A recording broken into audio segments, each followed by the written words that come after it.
Sino ang dalawang saksi? Ang dalawang saksi ay ang dalawang puno ng olibo at dalawang ilawang nakatayo sa harap ng Panginoon ng daigdig. Ang puno ng olibo ay sumisimbolo sa mga Israelita. Ang dalawang ilawan naman ay sumisimbolo sa dalawang simbahan o katawan ni Kristo. Sa makatuwid, ang dalawang saksi ay hindi dalawang tao, kundi dalawang churches o body of Christ na binubuo ng mga Messianic na Hudyo at mga Hentil. Sa makatuwid, tayo ang dalawang saksi na magpapahayag ng salita ng Diyos sa loob ng 3 kalahating taon upang himukin ang mga tao na magsisi sa mga kasalanan at hanapin ng Diyos habang siya ay masusumpungan. Sa verse 7 at 8 naman, si Satanas ang halimaw na umahon mula sa napakalalim na hukay at pagkatapos ng ating patotoo sa mga tao sa loob ng unang 3 kalahating taon, ay uusigin niya tayo at ang lahat ng hindi magpapatatak ng 666. Nangangahulugan lamang ito na sa loob ng isa pang 3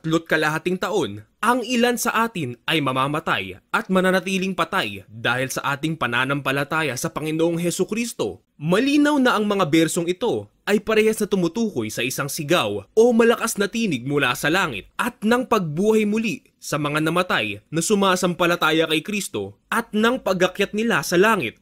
Dito ay tinutukoy ang second coming at rapture sa ating mga mananampalataya.